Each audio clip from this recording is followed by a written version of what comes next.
Assalamualaikum warahmatullahi wabarakatuh. Waalaikumsalam warahmatullahi wabarakatuh. Alhamdulillah. Terima kasih Ananda Fayat. Semoga yang membaca dan yang mendengarkan sama-sama mendapatkan pahala dari Allah Subhanahu wa taala. Surat At-Tahrim ayat 1 sampai 7. Sebagai petunjuk bagi kita untuk saling mengingatkan, terutama diri dan keluarga kita untuk senantiasa melaksanakan perintah Allah dan meninggalkan larangan Allah. Dan tidak banyak alasan untuk selalu berbuat baik karena Allah akan membalas sesuai apa yang kita kerjakan. Masya Allah. Izinkan saya Ayah Bunda untuk membacakan profil Ananda Fayat. Ananda Fayat adalah siswa kelas 3 SD, sudah lulus ujian tahfiz, juz 29 dan 30. Saat ini sedang murojaah juz 28. Mari kita doakan bersama Ayah Bunda, semoga Ananda istiqomah dalam menjaga hafalannya. Dan yang paling terpenting adalah tingkatan tertinggi kita sebagai hamba Allah adalah mengamalkan segala firman-firman Allah. Insya Allah ya, Ayah, Bunda, semua siswa-siswi sekolah Islam Asa kelak di yaumul kiamah nanti bisa memberikan mahkota terindah bagi para orang tua karena hafalan-hafalan Ananda. Karena tidak mudah ya Ayah Bunda untuk Ananda mendapatkan gelar hafiz atau hafidhoh karena Ananda harus mengikuti ujian tahfiz ya untuk bisa menjadi hafiz atau hafizah. Sesuai visi misi Sekolah Islam Asa adalah syiar Islam dalam dunia pendidikan dan program unggulannya adalah tahfiz Quran. Jadi insya Allah semua generasi Indonesia menjadi generasi Quran. Amin, amin ya robbal alamin. Oh, anak kayak itu seruan, seruan. Ayah Bunda mohon maaf, tolong di-mute. Oke, baik. Terima kasih. Kita lanjutkan. Bismillahirrahmanirrahim. Assalamualaikum warahmatullahi wabarakatuh. Waalaikumsalam warahmatullahi wabarakatuh. Terima kasih. Puji syukur kehadiran Allah Subhanahu wa taala atas rahmat, hidayah, nikmatnya kita dapat hadir pada kajian online yang diselenggarakan oleh Sekolah Islam Asa. Sholawat dan salam senantiasa kita hadiahkan pada suri tauladan kita, yakni Nabi Muhammad Sallallahu Alaihi Wasallam. Yang kami hormati tim manajemen Sekolah Islam Asa, yang kami hormati Wakil Direktur Bidang Keagamaan Bapak Erlangga, yang kami hormati dan kagumi narasumber kita Ustadz Bendri, yang kami hormati peserta kajian online pada hari ini, yaitu Ayah dan Bunda yang insya Allah semua dirahmati Allah Subhanahu wa Ta'ala. Amin ya rabbal alamin. Baik, izinkan saya untuk membacakan susunan acara pada hari ini. Tasmi Quran, sudah ya. Kemudian pembukaan, pembacaan ayat suci Al-Quran, sambutan, ceramah oleh Ustadz Bendri, kemudian sesi tanya jawab, penutup, dan doa terakhir adalah pengumuman pemenang. Baik, Ayah Bunda yang dirahmati Allah, untuk menambah keberkahan kita pada acara hari ini, mari sama-sama kita dengarkan pembacaan kalam ilahi yang akan dibacakan oleh Ananda Khalila Rizky Nur Aisyah dan sari tilawah oleh Muhammad Azam Al-Fatih.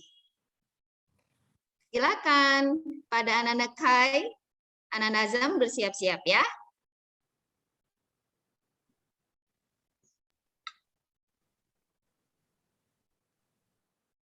Ananda Kai. Oh ya maaf. Tadi ya. Assalamualaikum warahmatullahi wabarakatuh. Waalaikumsalam warahmatullahi wabarakatuh. A'udzu billahi minasy syaithanir rajim. Bismillahirrahmanirrahim. Walladzina sabaru ibtigha'a wajhi rabbihim wa aqamus salata wa anfaqu mimma razaqnahum sirran wa alaniyah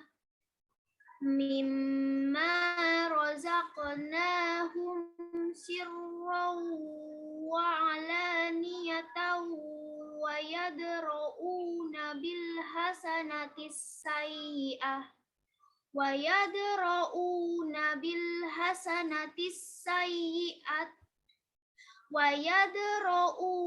bil hasanatis sayyi'ah ulaika lahum uqbad dar jannatu adni yadkhulunaha wa man salaha min abaihim wa man salaha min abaihim wa azwajihim wa dzurriyyatihim wal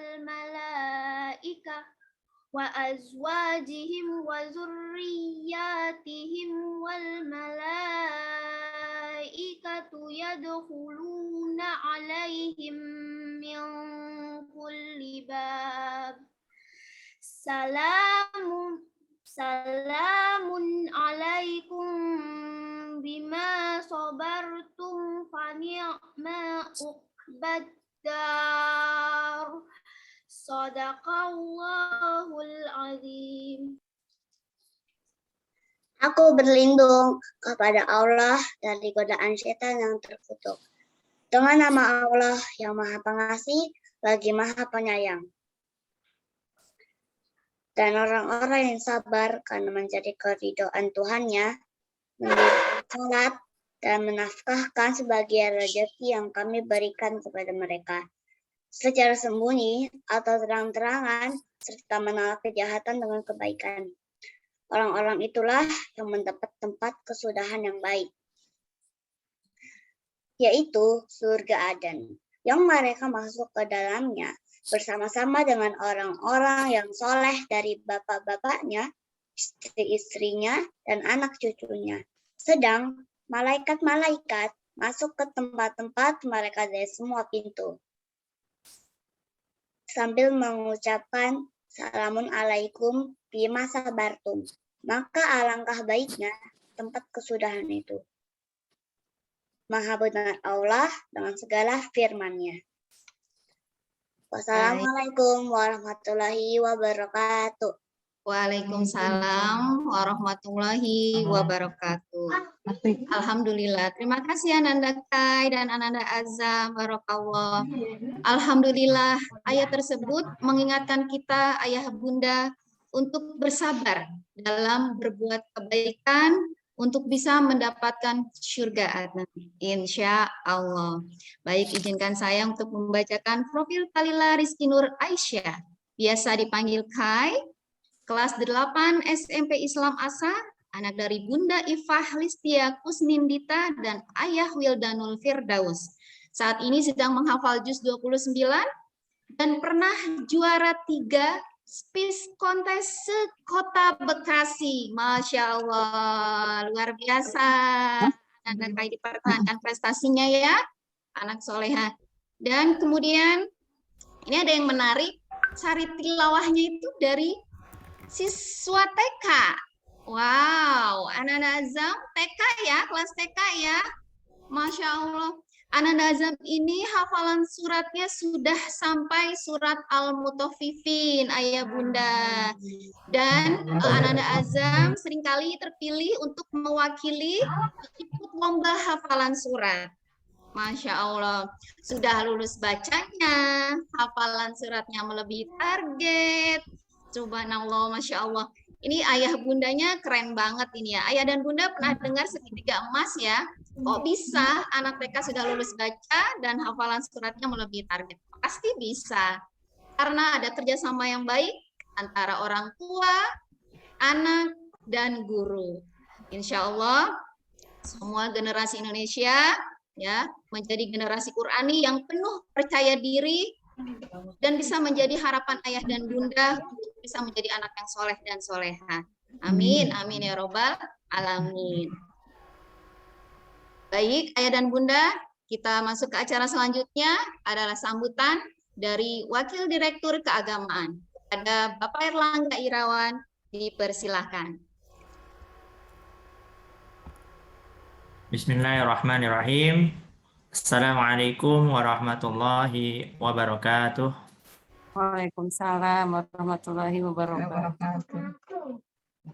Alhamdulillahilladzi khalaqal mauta wal hayata liyabluwakum ayyukum ahsanu amala. Wa huwa alladzi arsala rasulahu bil huda wa dinil haqq liyudhhirahu 'alad dini kullih walau karihal kafirun walau karihal musyrikun walau karihal munafiqun. Puji serta syukur pertama kita aturkan kehadirat Allah Subhanahu wa taala yang telah menciptakan kematian dan kehidupan untuk menguji kita. Siapakah di antara kita yang paling baik amalnya? Dan dia, Allah SWT juga telah mengutus Rasulnya dengan membawa Al-Huda dan Din Al-Haq untuk menjelaskan kepada semua din yang ada. Walaupun orang-orang kafir membencinya, orang-orang musyrik membencinya, dan orang-orang munafik membencinya.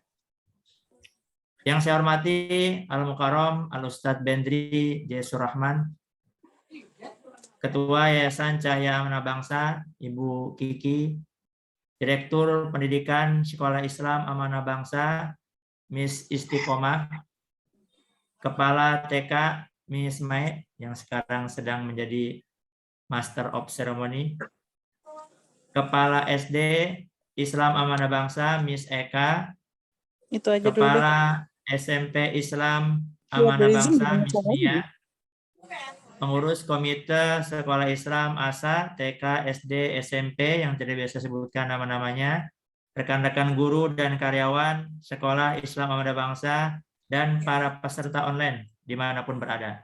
Ya, terakhir informasi ada yang dari Jogja, dari Banten. Ya. Mudah-mudahan kita semua selalu berada dengan Allah SWT. Terima kasih juga kepada rekan-rekan panitia, tim keislaman Sekolah Islam ASA, atas kerjasamanya, begitu juga para komite bagian keagamaan, sehingga terlaksana kegiatan pengajian ini. Visi besar ASA yang telah disampaikan tadi, yang disampaikan oleh pendiri Sekolah Islam ASA, yaitu Ibu Tia, adalah syiar Islam dalam pendidikan. ASA yang berusia kurang lebih 19 tahun, yang berdiri dari tahun 2003, ya, TK waktu itu, kemudian 2005 SD, dan lanjut dengan SMP. Di tengah tantangan pendidikan sekarang, ya, era pandemi, ya, online, ASA tetap konsisten berkontribusi melalui pendidikan, fokus kepada karakter, ya, pelatihan mandiri anak, dan keislaman, ya, program-program tahfiz, tahsin, ibadah ritual seperti sholat sunnah, sholat berjamaah, dan doa-doa, juga pengenalan wawasan internasional, diantaranya dengan cara kita bekerja sama dengan kampus-kampus luar negeri, ya, untuk bisa sharing minimal dalam wawasan bahasa dan budaya yang ada di luar. Terakhir, mohon maaf apabila dalam kegiatan pengajian ini ada kesalahan atau hal-hal yang tidak berkenan bagi semuanya. Saya tutup dengan pantun. Hari ini hari bersih-bersih. Pasang umbul-umbul biar berkibar. Cukup sekian dan terima kasih. Mohon maaf jika sambutan saya panjang dan lebar. Wassalamualaikum warahmatullahi wabarakatuh. Waalaikumsalam warahmatullahi wabarakatuh.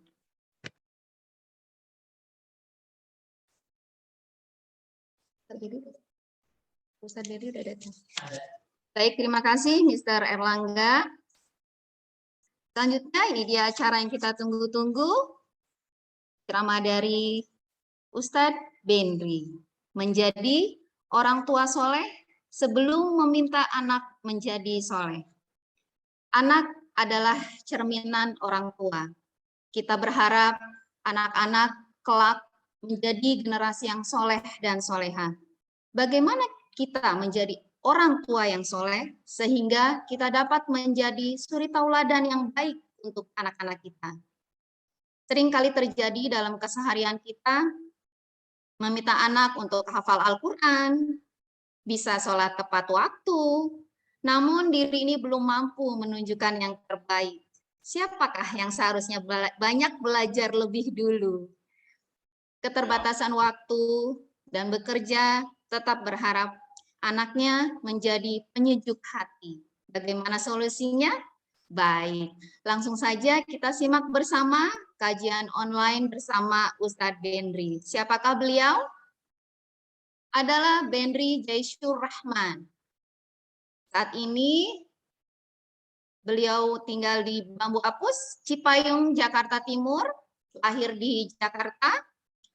Aktivitas beliau saat ini adalah seorang mubaligh, praktisi Islamic Parenting, pendiri dan pembina Yayasan Langkah Kita, konselor keluarga dan pernikahan, penulis juga, narasumber di berbagai seminar dan diskusi, dan aktif di sejumlah tayangan radio dan televisi. Masya Allah, kegiatannya luar biasa padat. Alhamdulillah beliau masih menyempatkan waktu untuk bisa hadir pada kajian online hari ini ya.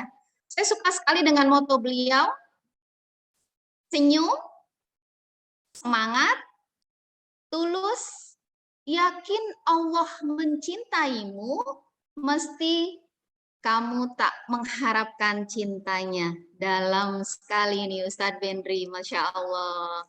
Ustadz Bendri, apa kabar? Assalamualaikum. Waalaikumsalam warahmatullahi wabarakatuh. Alhamdulillah, sehat Pak Ustadz? Alhamdulillah sehat. Keluarga bagaimana, sehat semua? Sehat, alhamdulillah. Baik, langsung saja orang tua dan kami tidak sabar untuk bertolabul ilmi pada Pak Ustadz. Silakan Pak Ustadz Bendri. Insyaallah ya, jazakillah khair ya Bunda Siti Maimunah. Bismillahirrahmanirrahim. Assalamualaikum warahmatullahi wabarakatuh. Waalaikumsalam warahmatullahi wabarakatuh. Innal hamdalillah nahmaduhu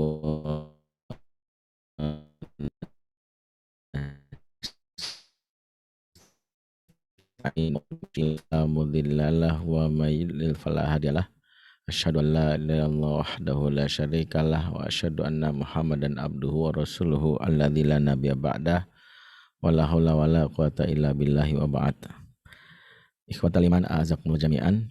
Pertama kali kami memuliakan, kami hormati Ketua Yayasan Cahaya Amanah Bangsa Ibu Kiki, yang kami muliakan, kami hormati Direktur Sekolah Islam ASA Mrs. Istiqomah, juga buat Kepala TK Islam ASA Mrs. Maimunah yang menjadi MC di kesempatan pagi menjelang siang ini, juga buat Kepala SD Islam ASA Mrs. Eka, yang kami muliakan juga Kepala SMP Islam ASA Mrs. Kurniawati, dan juga buat para pengurus Komite Sekolah Islam ASA baik dari TK, SD, SMP, dan juga para wali santri yang berbahagia.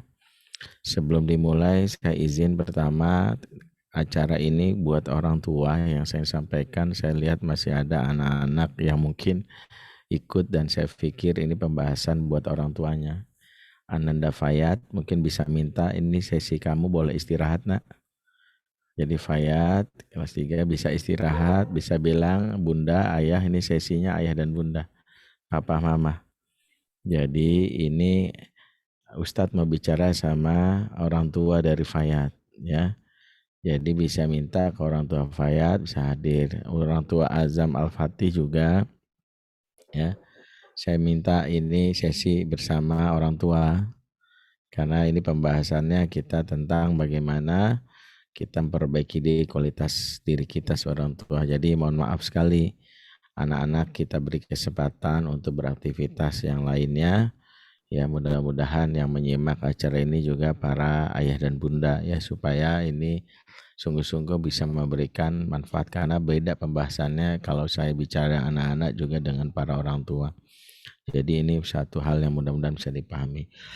Tadi saya melihat sekilas ya, ada Ananda yang semangat sekali belajar menuntut ilmu, tapi saya ingin bagaimana ini justru ditujukan kepada orang tua. Ya, mungkin dia merasa ini sesi kelas untuk beliau, makanya anak-anak kita ini Masya Allah luar biasa.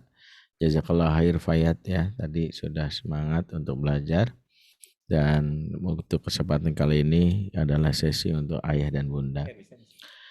Kesempatan di pagi menjelang siang ini, yang jelas kita bersyukur Allah izinkan kita bisa bersilaturahim via daring, via online. Karena kita tahu pandemi belum usai, bahkan di sisi nyalir kita sedang mengalami gelombang ketiga pandemi. Walaupun kadang saya mikir ini pandemi atau pendaftaran sekolah gitu ya, karena pakai gelombang 3 segala. Tapi yang jelas kita berdoa tak pernah bosan agar situasi ini segera berakhir, kita kembali dalam kehidupan yang normal, dan sebagian belahan negeri, sebagian wilayah sudah menerapkan hal ini. Kita tinggal hanya menanti di Indonesia. Ya, mungkin bersabar ya, karena seiring dengan ada tahapannya. Saat ini minyak goreng dulu yang hilang, besok-besok insya Allah COVID yang hilang itu. Jadi memang pemerintah lagi mikirin yang dihilangin apa aja ya. Jadi salah satunya hari ini kita berdoa untuk itu. Dan di antara yang kita ingin hari ini syukuri adalah kita bisa bersilaturahim via daring, meskipun kita tidak bisa bersua, dan pandemi membuat jarak di antara kita mudah-mudahan semakin dekat dengan hadirnya teknologi ini. Saya sendiri 2 tahun belakangan memang jadi jarang keluar rumah ya, apalagi di tahun yang lalu ya, tapi bersyukur sekali dengan teknologi ini bisa meskipun tidak kemana-mana tapi bisa hadir di mana-mana ya, dan itu saya rasakan ya, bahkan bukan hanya antar daerah, antar kota, bisa antar negara. Pernah satu hari saya pagi di Jepang ya, siang di Australia, sorenya di Jerman, malam di Amerika gitu ya. Itu pengalaman keliling luar negeri satu hari ya, keliling dunia walaupun secara virtual. Dan inilah yang mungkin kita rasakan di masa pandemi ini, ayah bunda di rumah saja bisa tetap belajar. Terutama hari ini kita sedang belajar bagaimana meningkatkan kualitas diri kita sebagai orang tua. Bagaimana kita berusaha memahami esensi dari ilmu parenting, yang parenting ini seringkali salah dipahami oleh sebagian kita. Karena parenting itu sendiri kan ilmu tentang parent. Parent itu artinya orang tua. Sehingga fokus utama parenting itu adalah diri kita dalam rangka peningkatan kualitas diri. Sehingga tidak relevan kalau pembahasan parent itu anak saya kenapa begini Ustadz ya, anak begini, anak begini. Kalau bahasnya anak mulu bukan parenting tapi childrening. Nah ini yang beda. Kalau parenting bahasnya tentang orang tua, kalau anak childrening. Kenapa harus kita dulu? Parenting itu tentang orang tua, karena inilah yang dituntut oleh Allah dalam Al-Quran. Tuntutan syariat mengajarkan bagaimana orang tua memperbaiki ya, dalam hal ini dirinya dulu daripada justru anaknya, sebagaimana disebutkan di dalam surat At-Tahrim ayat 6, ayat yang sering kita dengar, ya ayyuhalladzina amanu qu anfusakum wa ahlikum nar.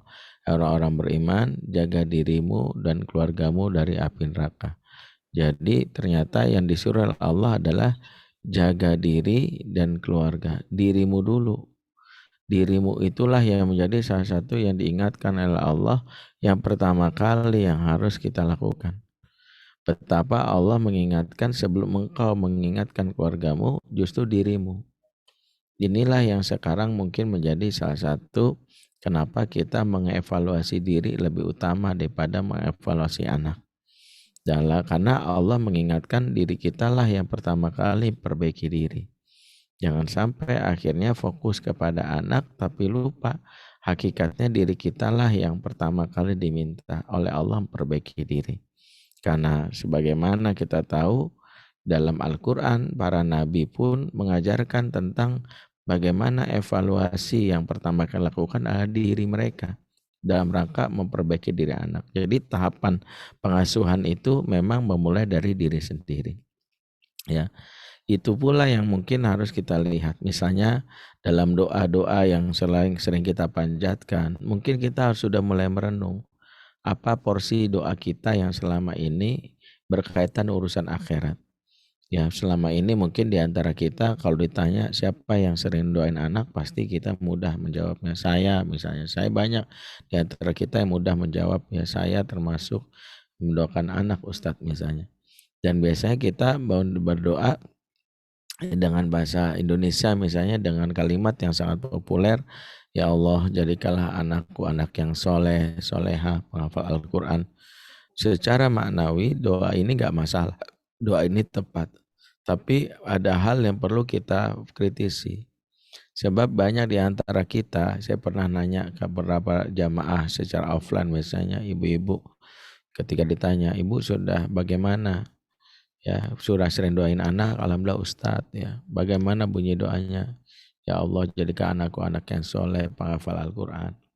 Ketika saya tanya, ibu minta nggak hafal Quran? Nah ibu ini langsung bilang loh, saya kan udah tua Ustadz gitu. Apa hubungannya?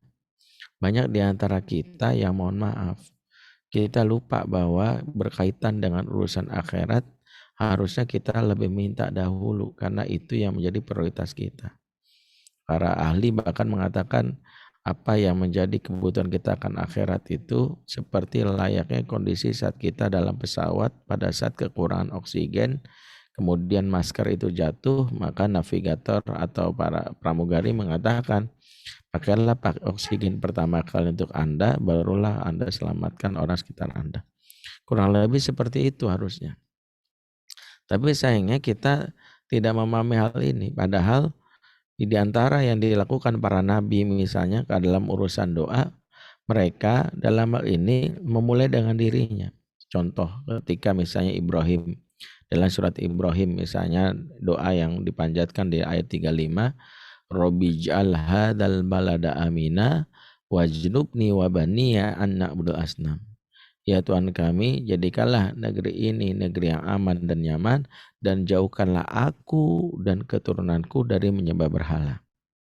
Jadi Ibrahim meminta dirinya, aku, juga keluargaku.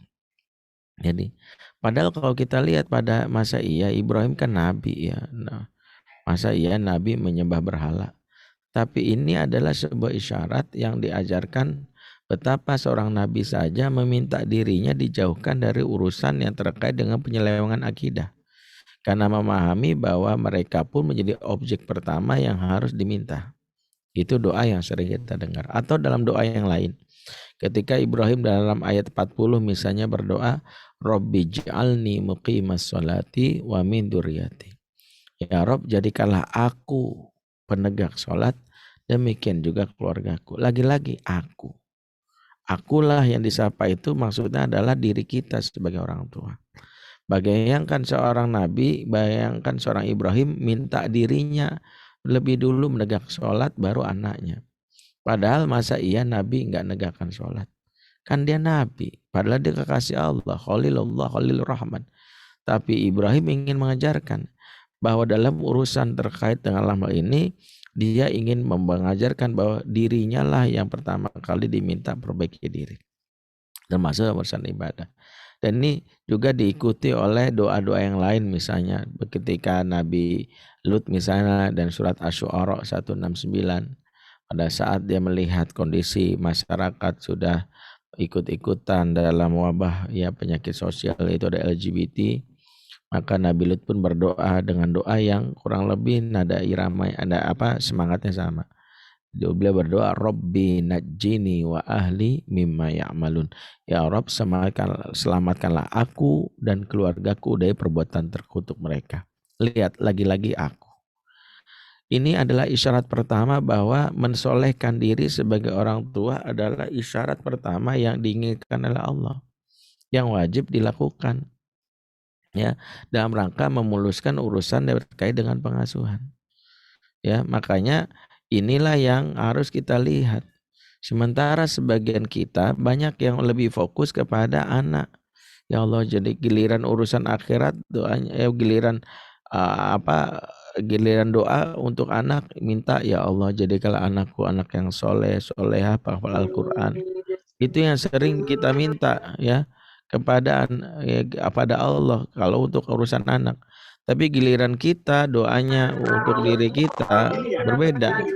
Ya Allah, ya tambahkanlah gajiku, naikkanlah jabatanku. Mudah-mudahan 2024 bisa lolos ke Senayan gitu. Jadi giliran kita itu giliran doanya dunia. Giliran akhirat itu untuk anak-anak. Inilah salah satu yang mungkin menjadikan bagaimana akhirnya salah satu tahapan yang mendukung bagaimana pendidikan pengasuhan itu luput kita lakukan, yaitu ketika kita justru tidak dalam hal ini menjadikan bagaimana prioritas dalam urusan berkaitan dengan doa saja bisa kita lihat betapa kita nggak meminta diri kita yang pertama. Makanya inilah yang harus kita evaluasi.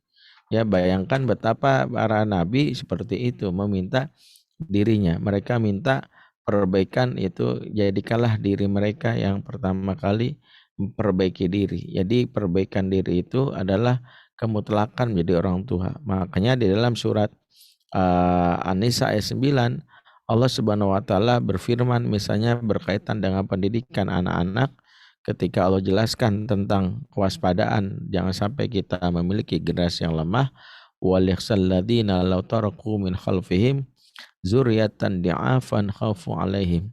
Adalah takut kepada Allah orang-orang yang meninggalkan di belakang mereka anak-anak yang lemah. Allah mengingatkan, wahai para orang tua, jangan sampai engkau meninggalkan anak-anak yang lemah. Kira-kira begitu. Dalam hal inilah kita diingatkan oleh Allah agar waspada. Apa yang Allah lakukan pertama kali dan Allah perintahkan pertama kali agar orang tua jangan meninggalkan generasi yang lemah. Allah berfirman di sambungan ayatnya, falyattaqullah. Ya, Allah meminta kita perbaiki diri, pertama ketakwaan kita. Maka ini yang menjadi dasar, jangan sampai kita lupa ya dalam urusan yang terkait dengan kebutuhan diri kita. Jangan sampai kita lebih banyak ya meminta anak itu untuk masuk surga, tapi kita sendiri terlemparkan neraka, waliyazubillah. Ini yang disebut calo surga. Jangan sampai jadi orang tua yang seperti itu. Yang namanya calo kan begitu. Ngajak ke surga, ngajak ke tempat tapi dia nggak ikut. Ya, Bogor di terminal rambutan tuh sering. Ayo Pak, kosong gitu. Orang udah naik berangkat, dianya masih aja terminal. Terus ditanya, kok nggak ikut Pak? Ya kan saya calo. Di antara yang mungkin terlihat itu sekarang ini banyak di antara kita calo surga. Di mana calo surga itu adalah mengajak kepada yang namanya ya kebaikan, tapi orang tua sendiri tidak melakukan kebaikan itu.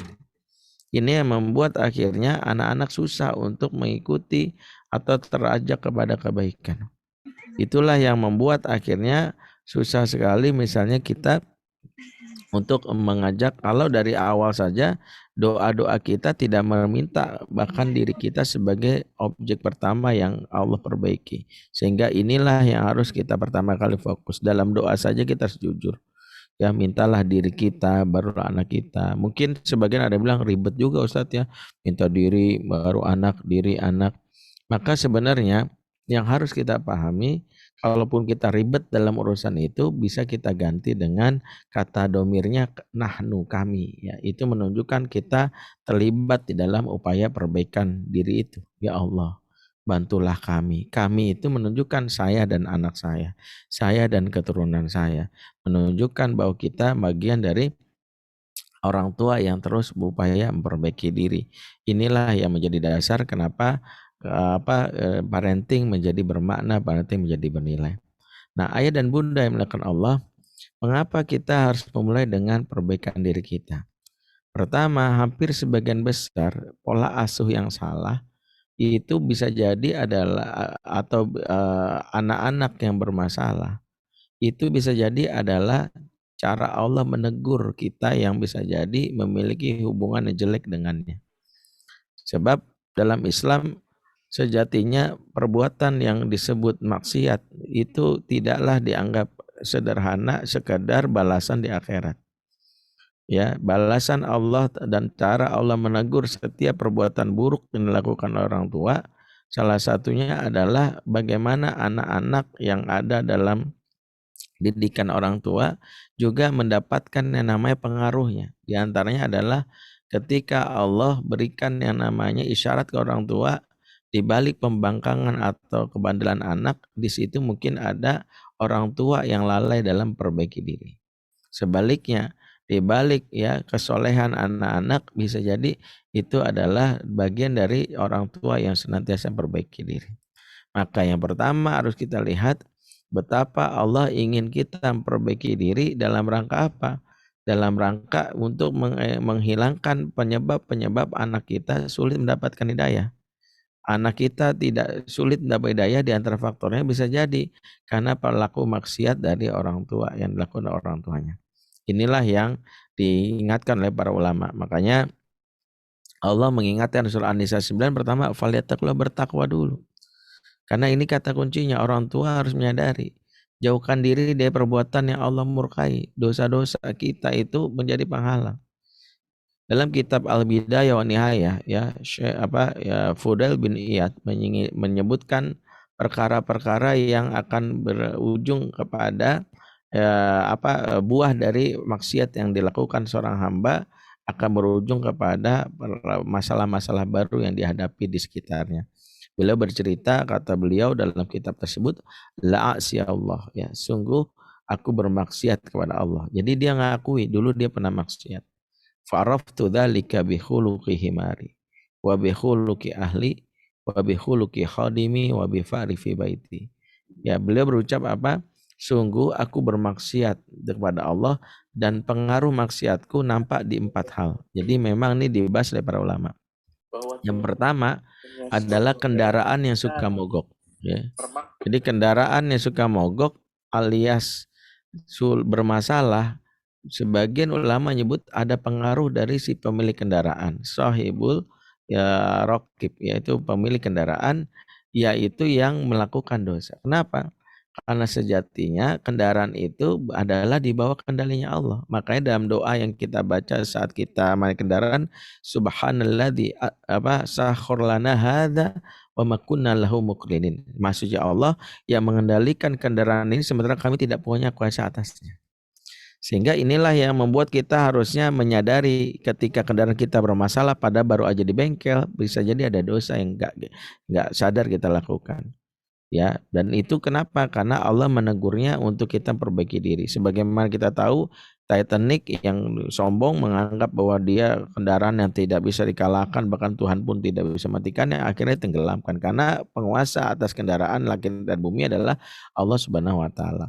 Maka ketika kendaraan bermasalah, para ulama dulu selalu mengecek dirinya dengan Allah. Dulu kendaraan mereka adalah kuda atau keledai. Ketika kuda mereka memberontak, sulit diatur, sulit dikendalikan, ada seorang ulama disebutkan dalam kitab Mujam Kabir, yaitu Muhammad bin Sirin, yang sampai dia turun dari kendaraannya dan dia menangis sesenggukan, ya, sampai bertanya sahabatnya, lima tabki ya Ibnu Sirin, mengapa engkau menangis? Jawaban Ibnu Sirin, tersebab dosa-dosaku di malam hari, maka Allah ya mencabut kendaliku atas kendaraan ini, sehingga dia susah banget dibawa kepada keinginanku sebagai pemilik kendaraan. Jadi seperti itu. Jadi ini yang disebutkan oleh para ulama. Yang kedua, apa yang disebut maksiat yang dilakukan oleh orang tua berdampak kepada pasangan dan juga kepada anak. Ini yang kadang-kadang kita remehkan. Ya, terutama maksiat yang terkait dengan hak anak, yaitu penafkahan. Hati-hati misalnya yang menafkahi anak dengan jalan yang haram. Karena jalan yang haram itu menjadi kendaraan setan untuk masuk dan menumpang ke dalam tubuh anak kita. Ya, saya ingat pernah suatu saat ya diminta ngisi kajian di lembaga di pemerintah di BUMN di daerah Jakarta Pusat ya, dan satu malam hari habis Isya beliau minta panitianya, maka saya waktu itu belum ada supir sehingga harus naik Gojek, sehingga saya waktu itu saya berangkat ya, ini kisahnya sebelum pandemi. Pada saat saya naik Gojek itu dan pulang sekitar jam 9 malam, saya memesan Gojek kembali. Sehingga saya waktu saya datang itu dalam keadaan lelah sekali karena lumayan padat agenda hari itu. Tiba-tiba datang supir Gojek yang menurut saya ramah ya, tapi banyak ngomongnya gitu ya. Maksudnya ya kadang orang kalau lagi capek kan gitu ya, kadang ingin istirahat gitu, gak usah pengen banyak bicara. Nah dia itu ramah tapi kadang menempatkan diri, malam Pak gitu ya, mau pakai helm atau enggak? Saya pakai, ya pakai gitu. Oh pakai maskernya Pak dulu ya, sebelum pandemi saya bilang nggak usah lah gitu. Terus sepanjang perjalanan selalu aja ngobrol, Bapak kerja di sini Pak gitu. Saya jawabnya singkat kan lagi capek kan? Enggak, saya bilang. Oh, kerja di mana Pak? Di mana-mana, saya bilang. Sengaja biar dia tahu saya lagi capek. Dia malah makin jawab aja, oh Bapak kerjanya banyak juga ya di mana-mana. Berarti gajinya banyak juga ya Pak. Kok boleh tahu kerjanya apa ya Pak? Saya jawabnya ngajar. Oh Bapak ngajar, Masya Allah. Ngajar apa Pak? Ngajar ngaji. Oh Bapak Ustadz, ya Allah. Kalau begitu boleh nggak saya nanya Pak? Dia tadi situ udah banyak nanya, kata saya. Ya, nanya lagi saya bilang. Ya, iya ini tanggung nih Pak Ustadz, pas banget nih. Gitu. Ya saya pikir udahlah karena saya Ustadz ya mau nggak mau ya. Ya tanya apa Pak? Dia cerita tuh.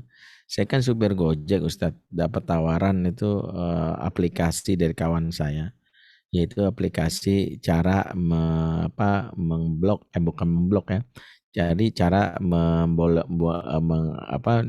menerima. Jadi aplikasi ini bisa mengatur bagaimana caranya semua orderan GoFood larinya ke pemilik aplikasi ini, termasuk si bapak ini. Jadi kalau ada yang GoFood atau apapun yang paling bagus menurut dia dari sisi performa nanti bisa diatur sama aplikasi ini. Katanya cuma bayar 100.000 waktu itu ya.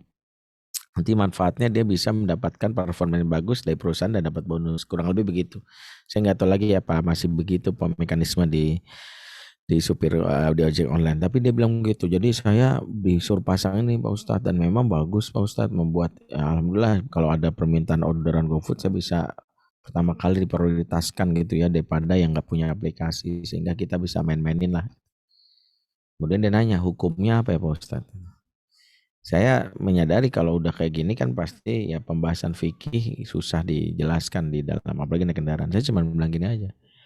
Ya boleh aja sih Pak asal terima resikonya. Kemudian dia bilang emang resikonya apa Pak Ustadz? Resikonya istri suka ngelawan, anak susah diatur. Tiba-tiba dia langsung berhenti tuh, pantesan gitu berhenti benar-benar. Ya saya bilang kok jadi ngobrol gini jalan Pak. Saya mau pulang ya. Iya Pak, aduh kata dia. Wah ini jadi pikiran saya nih bener-bener nih Pak Ustadz. Sambil pelan-pelan dia bilang gini. Emang kenapa Pak? Aduh kalau sama istri saya udah nggak tahu udah berapa kali ribut. Mungkin karena harta saya nggak bersih kali ya. Tapi yang saya nyesek itu adalah ketika 2 minggu yang lalu anak saya nelpon. Alhamdulillah gini-gini anak saya kan di pesantren Pak Ustadz ya di daerah Bogor SMP sih nggak tahu nggak ada angin nggak ada hujan dia nelpon saya biasanya saya nelpon kan dia nelpon saya tiba-tiba nelpon gini Pak iya lain kali kau ngirim uang bulanan yang halal-halal aja ya jangan yang haram-haram. Saya kan kaget loh kok ngomong begitu emang kenapa soalnya udah 2 minggu hafalanku nggak nambah-nambah kata ustadzku kalau hafalan nggak nambah periksa sumber makanannya. Jangan-jangan Quran gak mau nempel karena ada penghalangnya dari maksiat dari lewat makanan. Saya langsung merinding nih Pak Ustadz. Saya jadi ingat tuh ya Allah. Segitunya Pak Ustadz ya. Saya senyum aja ya begitulah Pak. Ya, kata para ulama ya innal ilma nur wa nurullaha la yukhdali asi. Sesungguhnya ilmu Allah itu cahaya dan cahaya itu susah masuk kepada pelaku maksiat. Waduh kalau gitu saya harus uninstall nih Pak. Jadi kita ini lupa bahwa banyak di antara kita yang meremehkan berkaitan dengan kelalaian harta, kesalahan kita karena merasa yang penting mas saya jago komunikasi lah, saya jago psikologi anak. Enggak. Pertama kali yang membuat anak kita mudah diatur itu karena hatinya terikat, yang diikatnya bukan karena apa-apa, tapi diikatnya karena Allah. Contohnya dalam surat Al-Anfal ayat 63 Allah berfirman wa'alafa baina qulubihim. Dialah Allah yang mengikat hati mereka. Allah tegaskan, "Lau anfaqta ma fil ardi jami'a ma alafta baina qulubihim." Sumpama kamu mengumpulkan harta di muka bumi untuk menyatukan hati mereka, enggak bakal bisa kata Allah. Ma alafta baina qulubihim. Walakinna Allah alafa bainahum, tapi Allah yang menyatukan hati. Ini kita lupakan bahwa yang membuat hati anak kita terikat sama kita itu adalah karena Allah yang mengikatnya, dan Allah mengikatnya karena di kedekatan kita kepada dirinya. Makanya pelaku maksiat itu akan membuat Allah murka, apalagi kalau sampai memberikan sesuatu yang haram. Para ulama mengatakan setan itu numpang lewat makanan atau zat haram, lewat rezeki yang haram. Dan setan itu akan tumbuh di sekitar bagian yang ada zat haram tersebut. Maka saya ingin katakan siapapun para ayah yang bernafkahi keluarganya dengan jalan haram, tanpa sadar dia sedang berternak setan di dalam tubuh dan jiwa anaknya. Di mana setan ini akan menjadi sponsor utama dalam kemaksiatan anak. Makanya hati-hatilah kalau anak kita itu kok gampang bangun kalau untuk urusan maksiat. Maaf ya, diajak temannya dugem malam hari kok bisa melek gitu ya. Padahal nggak ada yang bangunin, langsung melek aja diajak dugem. Padahal kan nggak ada panitia dugem yang teriak dugem, dugem kayak sahur gitu, nggak ada. Tapi kok dia bisa melek gitu kok? Kok bisa ya? Kok bisa langsung melek on gitu ya? Jawabannya karena setan yang mensponsorinya. Setan yang akan bangunkan dia metabolisme tubuhnya itu. Ya, dan itu membuat dia melek.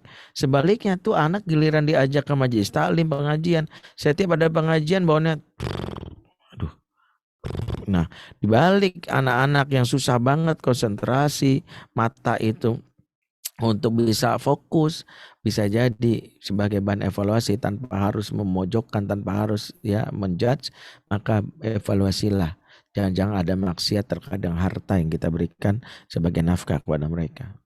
Makanya saya itu sangat tersentuh ketika suatu hari saya mengunjungi sebuah pesantren di Subang apa Purwakarta ya. Saya lupa tahun berapa itu, saya lupa juga nama kiainya, masih muda ya umurnya. Jadi waktu itu saya tanya ya, kan jumlah muridnya cuma 35 apa ya. Benar saya tanya biaya masuk pesantren ini berapa Ustadz gitu. Dia bilang disebutlah nominal. Oh buat biaya buat apa aja itu Ustadz, untuk rincian pengeluaran biaya itu.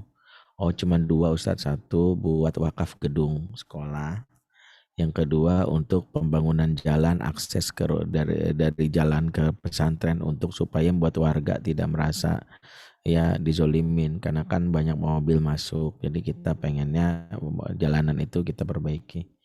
Jadi orang tua membiayai untuk itu doang. Terus saya nanya, masa sih biayanya untuk itu doang? Iya. Terus biaya kayak makan, minum selama santri di sini nggak masuk itu? Enggak. Loh dari mana santri makan? Biaya makannya dari saya. Saya tanya, loh kok dari Ustadz, kenapa nggak dari orang tuanya? Soalnya Ustadz, saya kan nggak tahu orang tuanya itu pekerjaannya halal apa haram, kita nggak tahu. Saya hanya khawatir ditempatkan di sini sementara dinafkahi sama orang tuanya, diantaranya ada yang halal, ada yang haram. Dan itu yang merepotkan. Akhirnya di antara santri-santri saya ada yang jadi biang kerok. Karena bukan karena sekadar bandelnya, karena dari diri dia, sifat dia, tapi karena faktor makanannya. Makanya saya punya prinsip, demi amannya, saya pengen santri saya makannya dari saya. Saya ngasih makan berasnya dari saya, lauk dari saya. Alhamdulillah ya pesantren kami ada tanaman hidroponiknya, ada juga sayur-sayuran, ada juga berternak ayam, ikan. Jadi tinggal ambil aja dan sebagainya, ya makannya dari situ lebih aman. Saya masuk, saya langsung waktu itu takjub, benar juga ya. Banyak di antara kita yang meremehkan. Ya, kan nggak mungkin juga kalau wawancara ditanyain bapak kerjanya apa ya. Jangan ada harta haram kan nggak enak juga ya. Tapi mau nggak mau memang itu salah satu yang nggak bisa kita remehkan. Makanya sekarang tuh saya banyak jawaban kalau ada beberapa kawan saya di pesantren yang pengasuh pesantren itu banyak nelpon, Ustadz, kenapa ya anak kami ini gitu. Saya bilang nggak usah pusingin gitu ya. Bisa jadi faktornya bukan karena antum nggak jago komunikasi, ya, bukan berarti antum nggak paham psikologi. Karena bisa jadi itu tabiat anak bermula dari asupan makanan dari orang tuanya. Makanya cek deh, selama ini biaya makan anak dari siapa? Ya dari orang tuanya lah. Nah itu kan kita nggak bisa cek orang tuanya dari mana itu hartanya. Ya benar juga ya. Saya bilang begini supaya para orang tua yang menyimak ini menyadari bahwa jangan mengandalkan yang penting jumlahnya banyak, tapi di dalam jumlah yang banyak rezeki itu tercampur ya antara yang sehat dan yang bikin sakit, antara yang halal dan yang haram. Itu akan membuat jiwa anak rusak. Itulah pentingnya. Pertama, kenapa di dalam Al-Quran perbaikan pertama adalah perbaikan diri sebagai orang tua. Jadi inilah yang disebutkan oleh Fudail bin Iyad, dampak dari maksiat itu adalah jiwa, dalam hal ini anak-anak dan istri yang sulit diatur. Yang ketiga, kata Fudail bin Iyad, ya si pelaku maksiat itu diberikan teguran lewat yang ketiga adalah pembantu yang susah dikasih tahu atau tidak taat. Anak buah yang ngeselin itu juga salah satu cara Allah memberitahu bahwa bukan sekadar dia membangkang, tapi bisa jadi kita punya dosa yang membuat Allah membuat mereka tidak memiliki daya pengaruh. Kita nggak punya daya pengaruh lagi pada mereka. Dan yang keempat, kata Fudail bin Iyad, dampak maksiat itu adalah wafa rifi baiti, tikus yang masuk ke dalam rumah. Jadi tikus itu kata para ulama hewan fasik. Dan tidaklah hewan fasik datang kecuali di dalam rumah tersebut ada fasikan. Makanya lama-lama dulu kalau ada tikus masuk, secara syariat boleh kita pakai ikhtiar dengan cara mengusir dengan lem tikus, macam-macam lah. Tapi secara spiritual, ingatlah setiap tikus masuk dalam rumah banyak-banyak istighfar. Karena bisa jadi itu cara Allah menegur. Ya.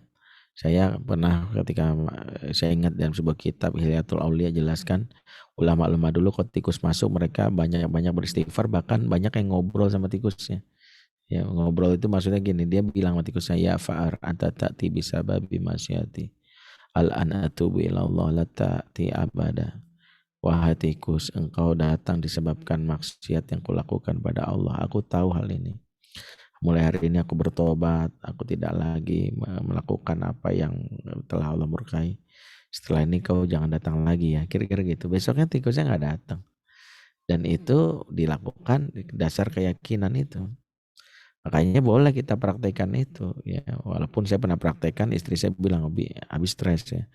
Baru saya sadar ya ngapain juga ngobrol sama tikus, bukan itu yang dimaksud. Yang benar tobatnya, jangan ngobrolnya gitu. Tobatnya benar, ingat gitu.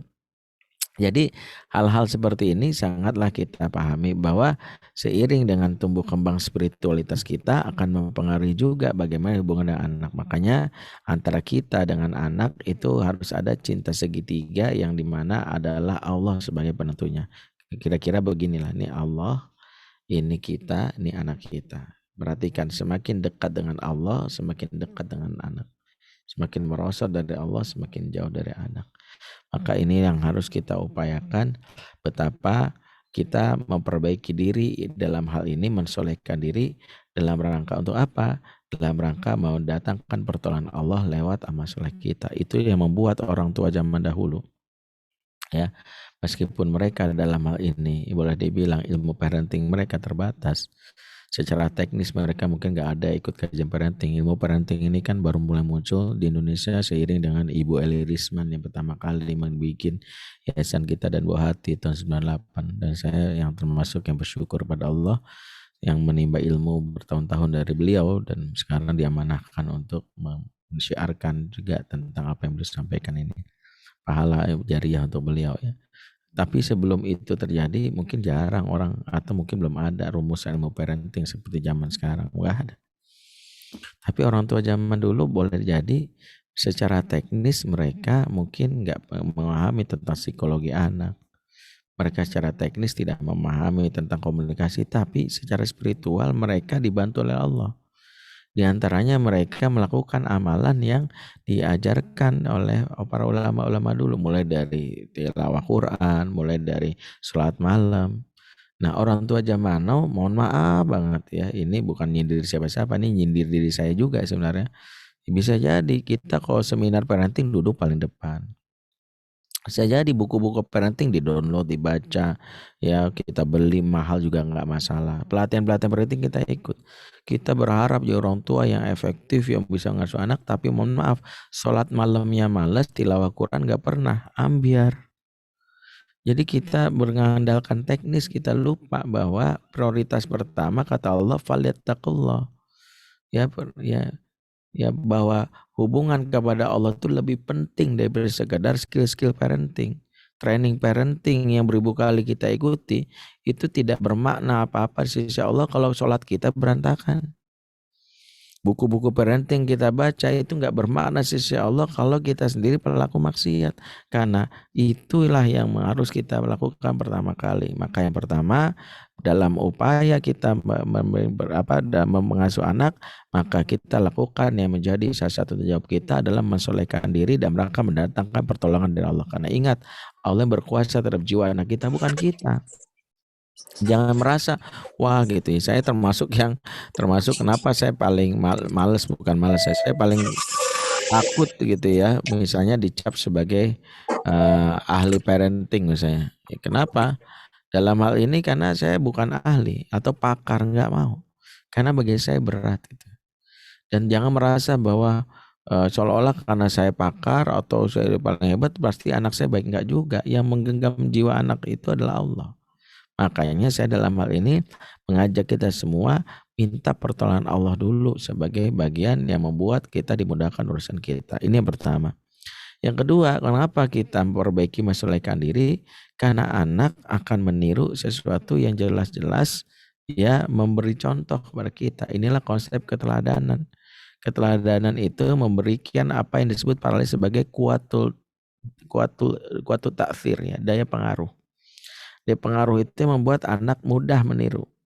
Baginda Nabi SAW itu kalau kita lihat sejatinya beliau adalah orang yang dijamin masuk surga oleh Allah karena beliau Nabi. Tapi anehnya, dan ini mungkin membuat kita berpikir keras ya, beliau orang jamin masuk surga tapi ibadahnya paling kencang.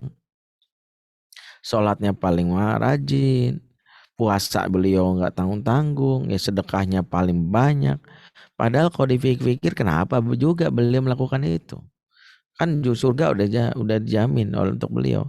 Jawabannya ada pertanggungjawaban pengajaran bahwa agar para sahabat dan umatnya melihat Nabi aja yang dijamin surga begini, itu adalah contoh. Sehingga Rasulullah itu mencontohkan sesuatu sebagai pengaruh, itu disebut namanya kuatu ta'thir. Orang tua susah untuk mengajak kebaikan kalau kita sendiri nggak memberikan contoh. Karena anak-anak itu lebih berkesan terhadap apa? Berkesan dari satu tindakan lebih berkesan daripada 1000 perkataan. Itu yang harus kita lihat. Gak bisa kita ngajarin sabar kalau sikap kita sendiri gak sabaran. Ini evaluasi aja loh. Banyak mama zaman now ngomong sabar tapi gak sabar. Sabar. Mungkin sabar awas nih, mau cubit nih. Kamu tuh gak sabaran banget. Dia orang tuh sabar gitu. Tuh anak kan mikir sabar kayak gini ya. Besoknya anak adiknya ngeselin dicubit aja, adik sabar. Kamu kok begitu sama adik? Ya aku lagi ngajarin sabar mah. Kita lupa. Anak meniru yang dilihatnya, bukan yang didengarnya. Jadi kalau kita pengen tahu bahwa kita sabar, kita tanya, adik sabar. Iya, mama tahu. Ayah tahu. Iya, sabar ya sini. Anak aja ngelihat cara kita sendiri sabar. Jadi sebagian pengaduan-pengaduan yang muncul terutama anak bisa jadi kita sendiri lupa bercermin. Itulah kita yang dilihat anak. Anak itu sejatinya cerminan kita. Makanya kalau ngelihat anak mengesalkan hati, tengok itulah gua dalam versi yang gak gua lihat. Kasarnya begitu. Selama ini kita lupa cerminan itu lihat dari anak aja. Kan pengasuh utama ada orang tua. Dari mana dia niru bukan dari kita. Ya, dan kalau kita sadar bahwa kita itu seperti itu, ya sudah, tugas kita memperbaiki diri. Maka bersyukurlah kalau ngelihat perilaku anak yang buruk karena kita sedang tampilkan, inilah kamu kata Allah. Dan di situ kita harusnya nggak usah denial. Sama kayak kita bercermin gitu lagi ngaca, tiba-tiba muka kita kok kayaknya jerawatan, jangan nolak nih cermin ngaco nih. Jual nih cermin ngaco nih, kayaknya gue salah beli KW nih, coba gue beli di toko online yang bener nih gara-gara toko palsu jadi cermin kayak gini lah. Lu cari cermin bagaimana orang yang sebutkan itu buruk muka cermin dibelah, ngaco. Dia pengennya adalah menampilkan diri yang sempurna, padahal ketika ngeliat cermin anak itu lihat, itulah saya. Apa yang bisa kita lakukan? Ada nggak mama lagi cermin mukanya tiba-tiba cemong, yang dilakukan cermin yang digosok? Gimana sih cermin? Yang lakukan tuh bersihin muka. Demikian juga kalau ngeliat anak marah-marah, lihat itu saya. Itulah saya. Ya. Pernah suatu hari anak kami yang ketiga perempuan itu suatu hari mau berangkat itu dia kalau ngambek itu bikin kita itu apa ya, memang nguras emosi banget. Jadi ngomong enggak atau apa, pokoknya nggak ada. Jadi kata kita ini mau jalan, nah jadi gimana, diam aja. Jadi gerakan mutungnya ini dia benar-benar menguras emosi. Jadi pilihannya gimana, dia mau tinggalin juga nggak tega. Sampai Uminya akhirnya bilang, jadi gimana nih Umi, bener-bener deh gitu, tinggal nih gitu. Kesel juga Umi akhirnya. Saya bilang udah sabar. Akhirnya saya bilang gini, itulah kita. Mau bilang itulah dia kan gak enak ya, itulah kita. Saya bilang, itulah kita. Terus maksud Abi, iya itulah kita. Udah. Mau gimana lagi? Saya nggak mau perpanjang lagi. Sampai malamnya istri saya tiba-tiba meluk saya sambil, Abi maafin ya Umi. Saya bilang maksudnya apa nih? Umi baru nyadar Umi kalau ngambek nyebelin ya. Ya, buktinya tuh anak gitu ya, selama ini nggak ngeh aja. Saya bilang iya kan, semua kita itu diliatin sama anak kita, udah dian aja.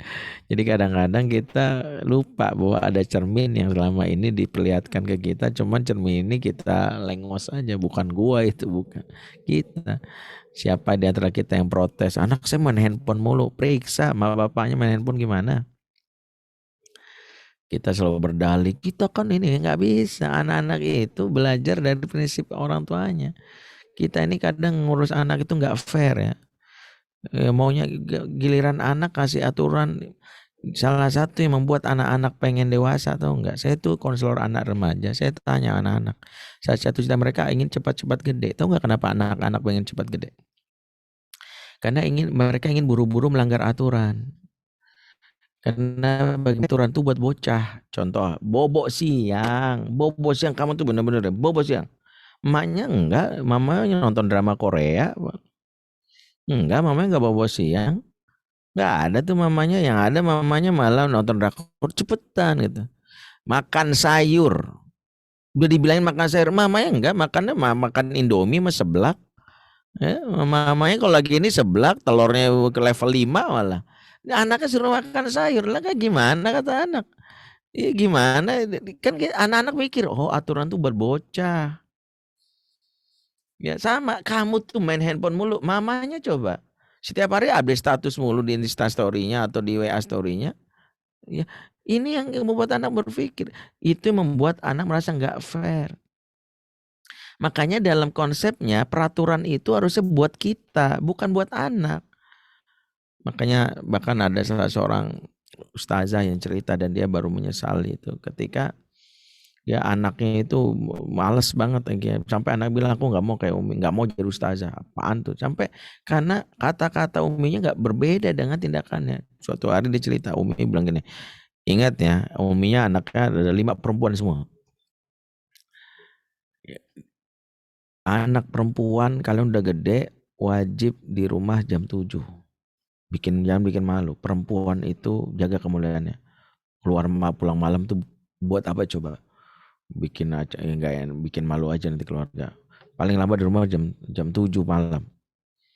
Suatu hari Uminya pulang jam 9. Ketika pulang jam 9, Uminya langsung mencari alasan dan ketika Umi kok pulang jam 9? Umi ustazah. Habis pengajian banyak yang curhat sama Umi. Banyak yang ini, kan Umi nggak bisa tinggal gitu aja. Mungkin malas gitu. Jadi begitu ya Kak Ustazah. Padahal ini penting, inilah pentingnya kenapa jangan ingin selalu tampil baik depan anak. Ketika Allah tampilkan kita kurang, satu yang anak butuhkan, maaf. Anak lebih respect sama orang tua yang minta maaf atas kesalahannya daripada mencari pembenaran atas perbuatan buruknya. Lebih baik minta maaf, karena ingat rumusnya. Anak tidak butuh orang tua yang sempurna. Anak butuh orang tua yang senantiasa meningkatkan kualitas dirinya. Makanya anak lebih respect sama orang tua, meningkatkan kualitas diri. Jangan sampai giliran anak-anak aja. Banyak tuh di antara orang tua gitu. Ingat ya, kalau di ruang meja makan nggak megang handphone. Kamu tuh taruh handphonenya.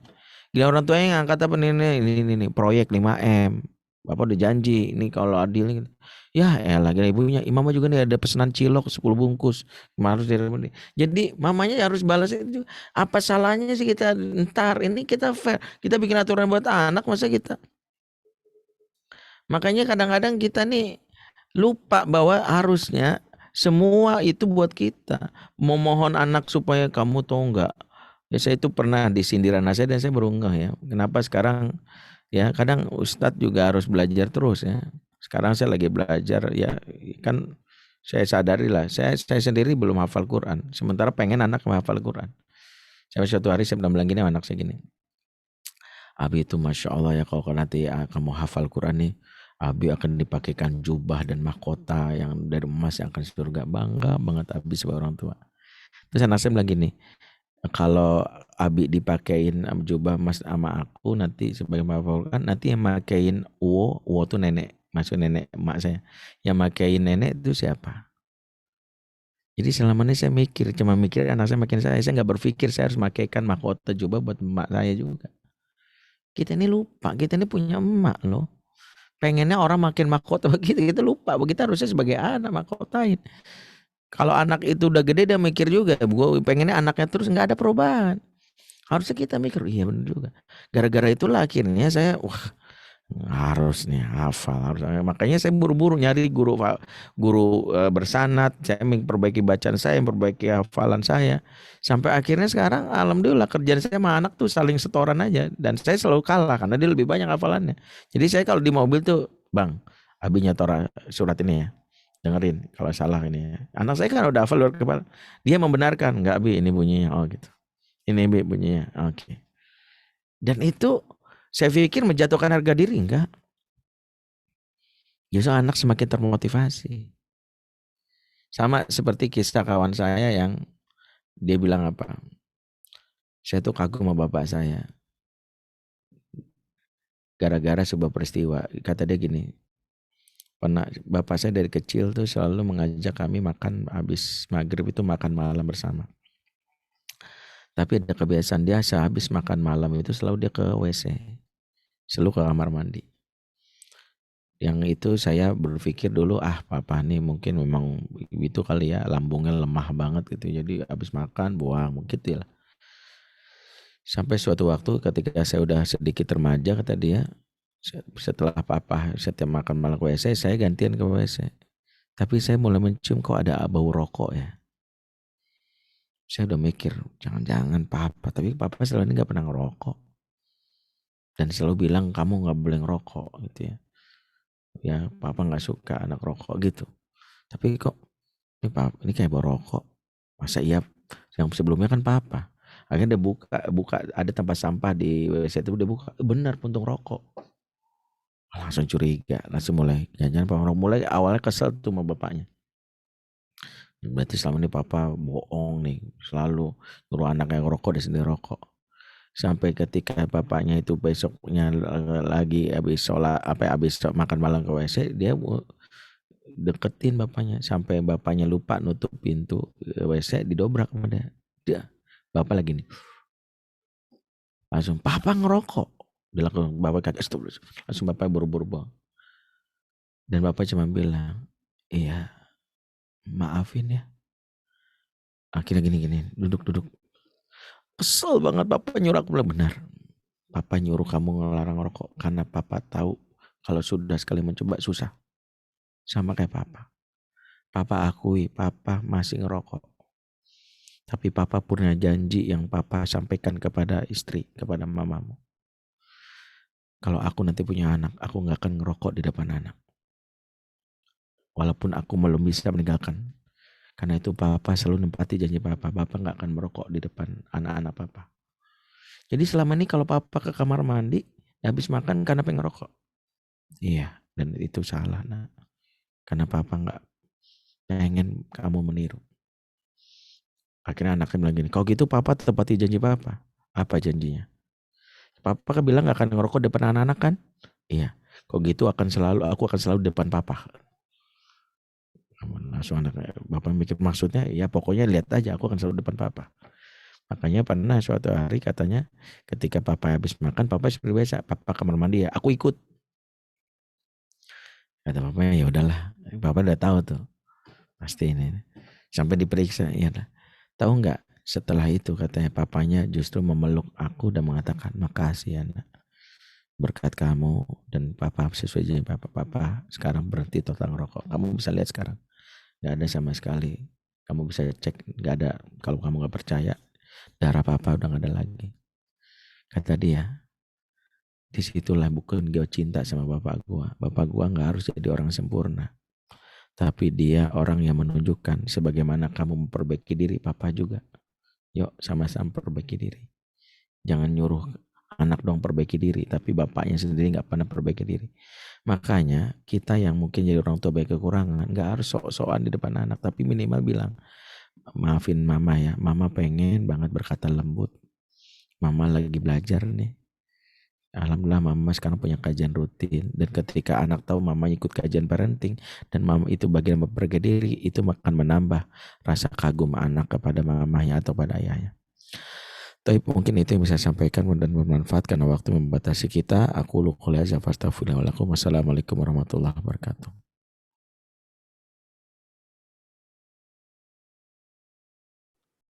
Waalaikumsalam warahmatullahi wabarakatuh. Baik, alhamdulillah, masya Allah pencerahan dari Ustadz Bendri. Izinkan saya untuk mengambil kesimpulan, ayah dan bunda. Intinya adalah meningkatkan spiritual kita ya kepada Allah, hubungan baik kita kepada Allah karena akan berpengaruh pada kedekatan emosional antara orang tua dan anak. Begitu ya. Kemudian kita cek kembali kebersihan harta kita karena akan berdampak pada anak, suami, pembantu dan keluarga semuanya. Dan terutama adalah evaluasi diri sebagai orang tua. Bahkan Nabi pun meminta doanya itu untuk diri sendiri lebih dulu, baru untuk keluarga. Begitu ya ayah bunda kurang lebihnya. Baik, langsung saja kami persilahkan untuk 3 orang penanya langsung ayah dan bunda.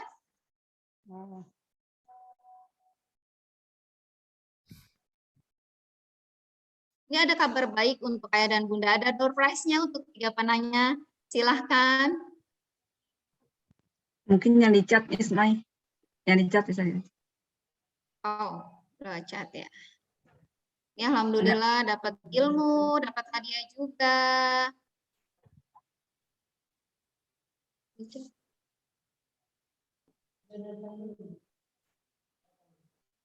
Mana ya? Yang di chat kayaknya ada deh misalnya. Oh, ini ya. Ini dari Pak Jonathan ya? Iya. Dari Minahasa. Oh, Masya Allah, baik. Assalamualaikum. Oh, oke. Silakan yang ini di dulu ya. Ya, silakan Bapak Jonathan. Assalamualaikum, selamat siang. Salam. Terima kasih atas kesempatan yang telah diberikan. Di sini saya ingin bertanya kepada Bapak Ustadz Bendri Jaisirur Rahman. Pertanyaan saya, dengan adanya digitalisasi, anak menjadi satu kecanduan teknologi, salah satunya dari game online, sehingga nilai keburukan yang harus diterima seperti mudah emosi terhadap orang tua dan seringkali lebih mengutamakan game online daripada beribadah. Halo? Iya. Iya, Pak. Bagaimana kiat rekomendasi untuk orang tua dalam mengambil sikap secara komunikasi persuasi pada anak secara humanisme agar anak mempunyai pribadi luhur mental kuat, baik agama maupun nilai akhlak budi. Terima kasih, Pak. Baik ya Pak Jonathan, Masya Allah ya. Yang menyimak acara ini bukan hanya dari wilayah Bekasi, wilayah Jakarta dan sekitarnya, tapi juga dari daerah ya, Pak Jonathan dari Minahasa. Pertanyaan ini memang sering ditanyakan kepada banyak narasumber di kajian-kajian parenting terkait dengan anak-anak di era digital yang membuat orang tua berpikir, wah gara-gara handphone nih anak saya jadi candu, wah gara-gara handphone nih dia jadi nggak berakhlak, rusak dan sebagainya. Akhirnya ada keputusan orang tua yang dilakukan yang justru bisa jadi blunder. Karena kan gini, ada 2 metode dalam mendidik anak. Yang pertama sterilisasi, yang kedua imunisasi. Sebagian kita lebih banyak sterilisasi karena tahu bahwa yang namanya handphone itu bermasalah, nggak boleh. Ada yang keras gitu bahkan dari kecil dilarang. Tapi kita lupa anak kita nanti hidup di zamannya yang kita telah tiada. Maka khawatirnya anak kita justru jadi tergerus oleh zamannya sendiri karena dia sudah dijauhkan dari sesuatu yang tidak bisa lepas dari diri dia. Itu yang pertama. Yang kedua, anak-anak yang disterilisasi rentan penyakit, rentan pilek. Coba aja ibu anak komplek sama anak kampung ya. Anak komplek itu sering di kamar, di rumah, maaf gitu ya. Sekalinya hujan langsung pilek itu. Ya, biasanya begitu ya, karena daya tahannya. Maka dalam Islam sejatinya apa yang terjadi dengan adanya daya digital itu bukan dijauhkan. Karena yang kita khawatirkan itu adalah bagaimana anak kita masuk kepada perilaku buruk akibat yang disebut candu. Nah, candu ini punya tahapan. Sebelum candu itu ada tahapan pertama, anak-anak itu bisa menjadi candu. Yang pertama, tahapan pertama using. Menggunakan handphone atau menggunakan memainkan gadget itu sesuatu yang dibolehkan selagi using. Using itu maksudnya adalah sesuai dengan kebutuhan. Pak, aku pengen buat ada kuliah Zoom atau ada sekolah Zoom. Aku ada pembelajaran di YouTube, ya sah-sah saja. Karena digunakan. Aku boleh nggak? Aku capek nih menghibur setengah jam, itu boleh. Nah, setelah using, kalau using ini dilakukan ada tahapan yang barulah disebut mulai mengarah ke candu, namanya misuse.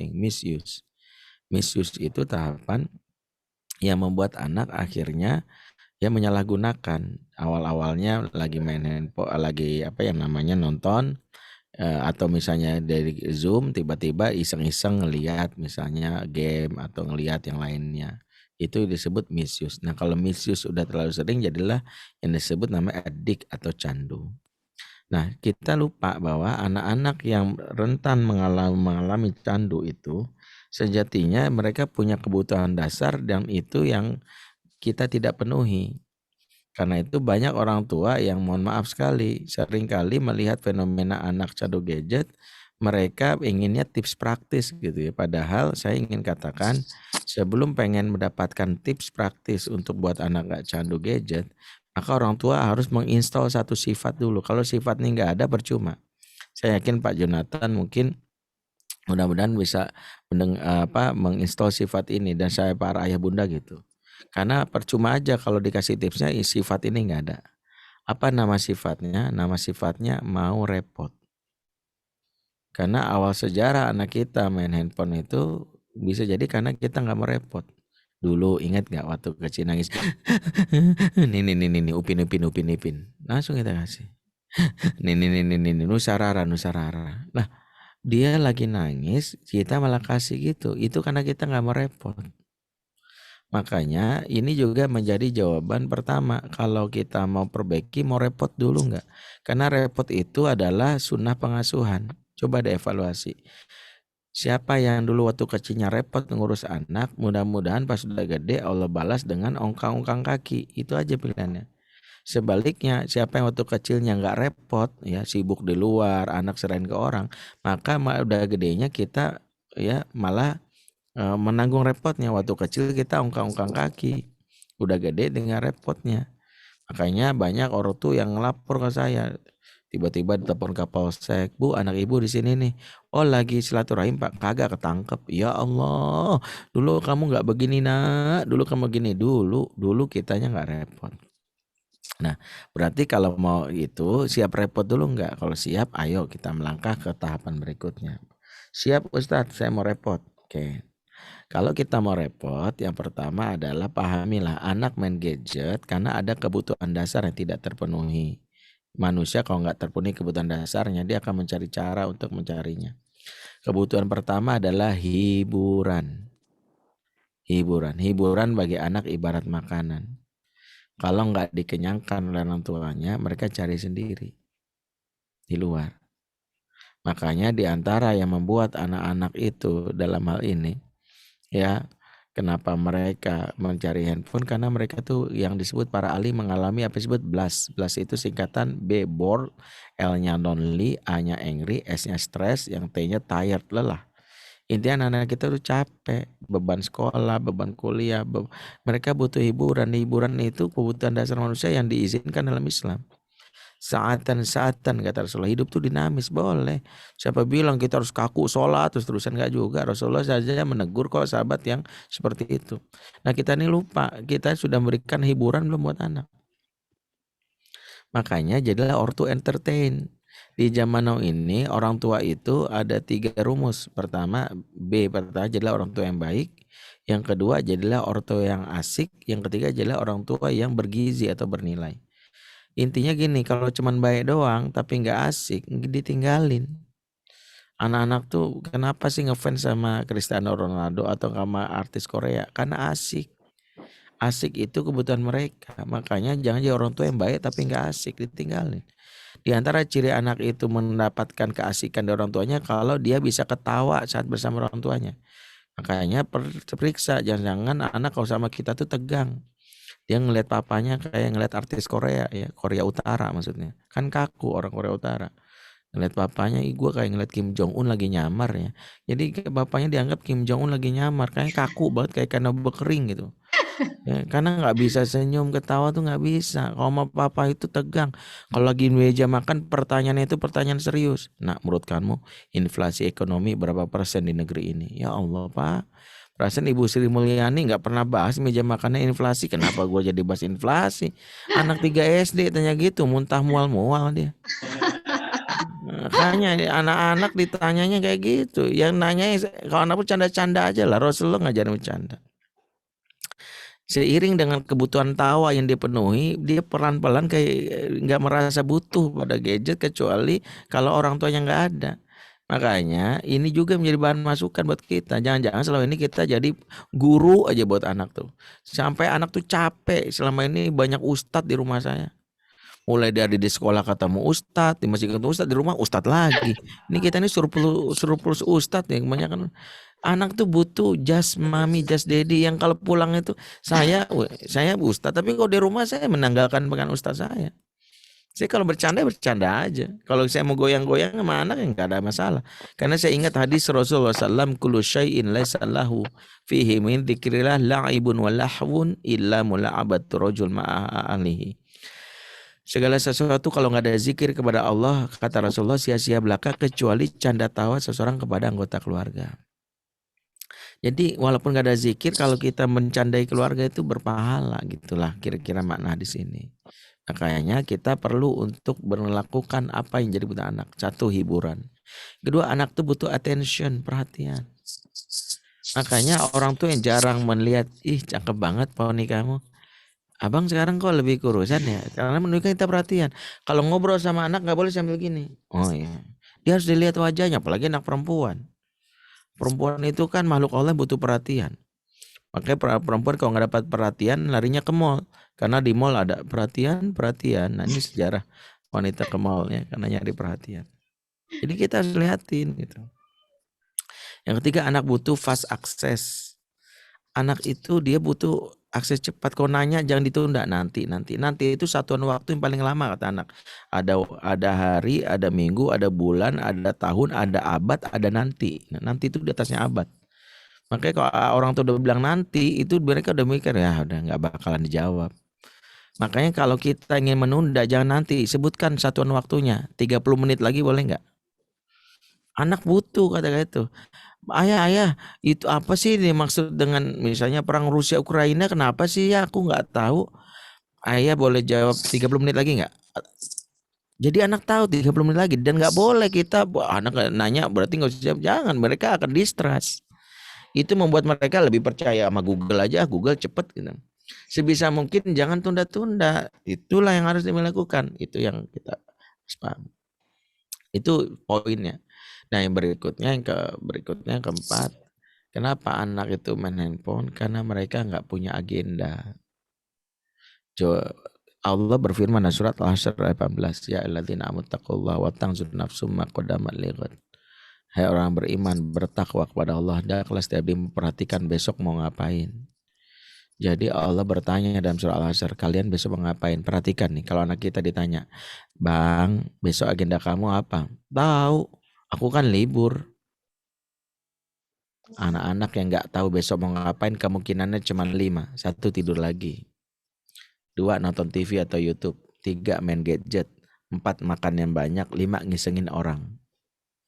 Makanya di antara kewajiban orang tua adalah memastikan anaknya punya kesibukan daily rundown. Dan daily rundown tidak mungkin bisa dilakukan kalau anak nggak punya roadmap.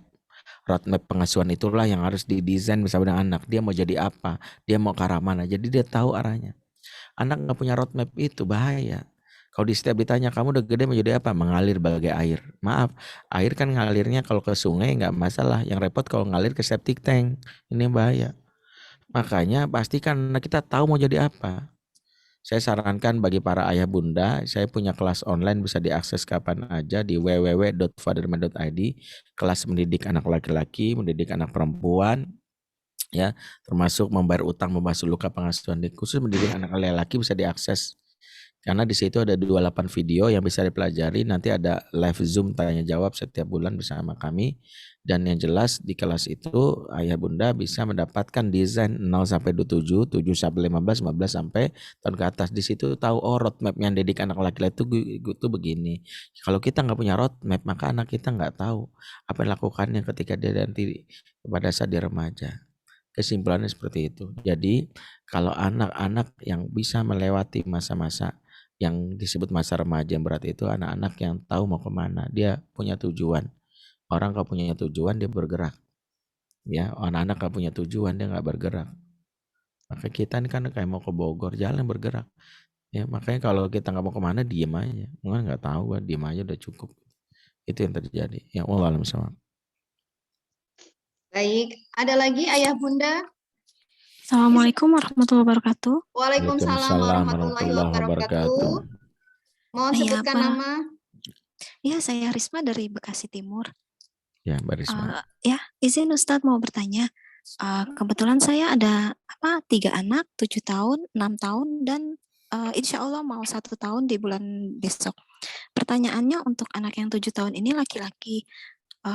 Dia ini lagi fase-fasenya ini di 7 tahun ini suka sekali ngobrol dan banyak bicara gitu, banyak ngobrol. Pertanyaannya Ustadz, bagaimana menyikapi anak laki-laki ini jika kalau lagi diajak bicara gitu, misalnya dikasih tahu, dikasih arahan, dia selalu menjawab, dikasih arahan yang baik, misalnya contohnya kayak tadi Ustadz bilang suruh tidur siang gitu kan ya, bobo siang gitu. Misalnya kita kasih tahu, ayo bobo siang biar imunnya bagus, biar apa. Itu pasti selalu ada pertanyaan, jawab lagi. Bisa memakan waktu sampai 10 menit sampai akhirnya nanti dia masuk kamar gitu. Nah, terkadang kita sebagai orang tua gitu kalau udah buntu gitu ya, Ustadz, udah nak, jangan banyak jawab, jangan banyak tanya. Sekarang tidur dulu, istirahat. Kadang udah buntu udah di situ gitu. Nah, bagaimana ini Ustadz menyikapinya gitu? Terima kasih. Ya. Assalamualaikum warahmatullahi wabarakatuh. Waalaikumsalam warahmatullahi wabarakatuh. Berbahagialah orang tua yang anaknya banyak cerita, banyak ngobrol, karena ada masa yang banyak disedihkan orang tua zaman now. Ketika anak ada masanya akan bilang, enggak apa-apa. Kamu ada enggak apa-apa. Kecelakaan pengasuhan bermula dari anak yang punya kalimat enggak apa-apa. Atau anak yang enggak mau cerita. Atau anak yang mengatakan that's my privacy. Salah satu keberuntungannya orang tua adalah kalau anak banyak cerita, berarti tandanya dia mengalami sebut trust pada kita, rasa nyaman. Di balik cerita dia rasa nyaman. Maka terima lalui masa ini, dan masa-masa ini masa yang gak lama kok. Sebagian orang tua tuh pengen buru-buru, ya Allah bawel banget. Ada masanya kita akan duduk menangis di depan meja atau ruang kursi itu ketika kita sudah tua. Masa-masa di mana tua itu kita akan meratapi ketika dinding rumah bersih, ketika kita lihat tidak ada lagi yang namanya suara teriakan, hening, tenang, air bertumpahan udah nggak ada lagi, rapi semua. Tapi saat itu kita akan mengatakan masanya sudah selesai, ya Allah. Sudah selesai. Anakku sudah dengan dunianya. Yang pertama sudah jadi dosen, yang mungkin tidak perlu lagi bertanya banyak tentang aku. Yang kedua sudah dibawa suaminya, sudah sibuk keluarganya. Tinggal kita mengatakan, ya Allah, sekiranya waktu boleh berulang, kembalikan masa-masa itu ya Allah. Masa di mana anak bawel banget, sering teriak, numpahin air, sering-sering nyoret-coret tembok, berkali-kali ingetin nyoret-nyoret tembok. Tapi itu masa yang indah. Masa yang kita sadari bahwa disitulah kita sadar bahwa kita bersyukur melalui masa itu. Makanya kalau kita lagi lelah menghadapi anak itu, anggap kita udah tua. Saya setiap memandang anak yang mengesalkan hati atau apapun, cukup saya mengingat masa saya sama dia itu gak lama. Anak-anak tuh paling nanti udah berapa? 5 tahun lagi mereka juga gak akan nanya gitu pun. Dia udah gak nanya lagi, gak akan deh. Makanya selagi dia menanya, terima. Makanya kita lakukan apa? Dengerin aja, karena belum tentu dia butuh. Kalau kita gak tahu, cukup bilang gini, menurut kamu gimana? Bunda juga gak tahu. Yuk kita cari tahu nanti ya. Pertanyaan kamu bagus sekali. Kita memang sadar tidak ada orang yang di masa-masa ini menyenangkan. Ingat kata kunci pengasuhan repot. Kalau ada yang bilang gak repot, jangan-jangan gak ngasuh. Alhamdulillah Ustadz, saya gak pernah repot, berarti situ gak ngasuh. Wallahi. Orang yang bilang gak pernah repot waktu kecilnya, situ gak ngasuh, situ ngasih ke orang. Makanya situ gak repot. Makanya justru kita ingin bilang, ya Allah, inilah yang akan aku rindukan. Saya nggak bilang bahwa itu adalah sesuatu yang menyenangkan. Ya, memang nggak menyenangkan. Saya juga ngalamin kok. Tapi seiring dengan pertambahan waktu anak, saya baru menyadari masanya udah lewat ya Allah. Anak saya 5. Pertama kuliah di Mesir, alhamdulillah udah pulang. Sekarang lagi di rumah, lagi liburan. Yang kedua homeschooling, sebentar lagi mau pesantren SMA. Saya itu ketika dia kemarin ikut program, biasanya saya bilang rumah tuh sepi abangnya, yang laki-laki kan 2, yang perempuan. Yang laki-laki pertama di Mesir, laki-laki kedua itu ikut program daurah Quran 2 minggu lebih gitu. Saya itu tiba-tiba adiknya bilang gini, nggak ada abang nggak enak ya Bi, nggak ada yang godain aku, tenang banget rumah. Saya langsung diem, ya Allah saya tahan mata saya. Iya ya. Makanya ketika sekarang kalau anak misalnya abang yang ngisengin adeknya, kadang-kadang adeknya bilang, abang, kamu iseng banget sih. Abi sebel banget, abi abang itu. Uminya saya bilang, abang, saya bilang, diam. Saya bikinin kopi, saya ajak istri saya minum, nikmatin. Anggap kita udah tua. Anggap kita udah tua. Ini tontonan yang gak akan terjadi lagi di masa kita tua. Nikmatin aja. Tapi dia nih, kalau dia bertindak yang di luar adab baru kita tegur. Tapi menggoda adik itu biasa dalam pertemanan dan persaudaraan biasa aja. Saya malah bilang, bang, godain adik 5 menit lagi ya boleh. Yes. Gitu. Adanya kamu boleh kok malah mempertahankan hak kamu. Bener ya, dikejar abangnya. Biar malah saya ketika adegan itu muncul, iya abang menyerah, malah ketawa saya. Dan tahu saya peluk mereka sampai bilang makasih ya. Sampai saya kebayang paling cuman 3 tahun lagi lah, 2 tahun. Karena 2 tahun lagi abangnya udah. Dan abang nggak tanggung-tanggung pesantren di mana. Ada rencana dia mau ke New York karena pesantrennya Imam Syamsi Ali di Amerika. Itu aja bikin saya aja mikir, ya Allah, melepas anak keluar itu. Yang pertama di Mesir, yang satu kalau jadi di New York. Saya mikir. Dan kita hanya menjalani episode itu. Makanya satu pun nikmatin. Sebagian orang gak ada yang seperti bunda ya. Bahkan ada orang tua yang nangis sama saya. Anak saya tuh gak pernah mau jawab Ustaz. Gak pernah mau ngomong sama saya. Mumpung anak masih ngomong, terima. Tinggal kita ngukur-ngukur diri. Kalau kita tiba-tiba bilang itu, minta maaf sambil usap. Maafin bunda ya, tadi gak sabar. Kalau nanti mau cerita, bunda siap kok. Tadi bunda ngantuk. Makanya bunda pengen baru tidur. Maafin ya. Apalagi yang mau ceritain, terima bun. Justru bersyukur karena ada masanya lagi-lagi. Anak itu akan tertutup, selalu jawab, that's my privacy. Kamu kok gak pernah cerita lagi sama mama? Apaan sih mah? Dia selalu bilang, kamu ada masalah? Enggak apa-apa. Justru itu masalah. Justru masalah. Justru kita bersyukur. Ketika dia bilang itu, ya udah nikmatin. Ya nikmatin masa-masa ketika anak bercerita. Banyak orang tua yang sekarang bercerita, anak saya introvert. No, nggak ada anak introvert ke orang tua. Ya adalah anak yang terluka. Introvert itu untuk dunia luar. Anak kalau introvert sama ibu bapaknya itu bukan introvert. Dia nggak percaya sama orang tuanya. Nggak ada anak introvert, saya bisa jamin. Yang ada anak introvert tuh keluar. Introvert sama orang tua tuh nggak ada. Kan kita yang ngasuh. Kan kita yang dari kecil kita masa iya introvert. Kayak suami istri itu nggak, istri introvert iya sama orang lain, tapi sama suami nggak ada introvert kecuali kalau suami kasar. Kalau udah jadi suami istri itu nggak ada introvert lagi, dia cerita. Begitu juga anak, nikmatin. Tinggal karena anak udah umur 7 tahun, biar kapasitas dia sebagai laki-laki itu muncul, kan 7 tahun tuh tombol kelaki-lakiannya sudah aktif. Maka itu umur 7 tahun itu sudah mulai ayah yang lebih banyak berperan, ibu mundur sedikit. Karena tombol laki-laki membuat ayah lebih banyak maju. Karena umurnya dia 0 sampai 7 fase amunisi. 7 sampai 15 sebut fase simulasi. Ayahnya lebih banyak. Nanti dia akan banyak mengkopas cara ayahnya kalau lagi ngomong. Lama-lama dia tahu mana yang bicarain, mana yang enggak. Jadi dia bisa menseleksi. Bukan enggak percaya, tapi dia belajar dari cara kelaki-lakian dari ayahnya. 7 tahun adalah awal anak mendownload kelaki-lakian. Maka sampaikan ke suami, kalau perlu nanti ikut kelas mendidik anak laki-laki yang ada di website kami www.farmer.id. Nanti di situ ada 8 video, nonton sama suami, jadi tahu oh ini umurnya ayah nih, ayah banyak maju. Jadi itu Ya, alhamdulillah udah Ustadz. insyaallah. Silakan. Baik, Jazakallah khair Ustadz. Baik. Bu, Ibu. ya. Semangat Bunda Risma. Iya. Masya Allah, Ustadz Benri, ini kayaknya orang tua udah pada kesentil termasuk saya ini. Jadi benar-benar kayaknya udah nggak bisa berkata-kata, mendengar semua penjelasan dari Ustadz Benri, kita langsung, ya Allah, introspeksi diri itu aku banget, gitu. Jadi kayaknya udah nggak bisa berkata-kata, ini merinding, hanya bisa ini air mata nih mengalir. Ini udah lebih nih waktunya Ustadz, tapi masih ada pertanyaan ini di chatroom, boleh Ustadz? Satu lagi aja ya. Oke, baik, satu lagi ya. Dari Bunda Indi.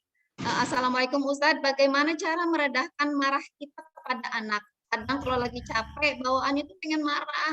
Tahu sih itu salah, tapi sulit sekali untuk bersabar. Iya. Silakan, ya. Sabar itu kayak auto six pack.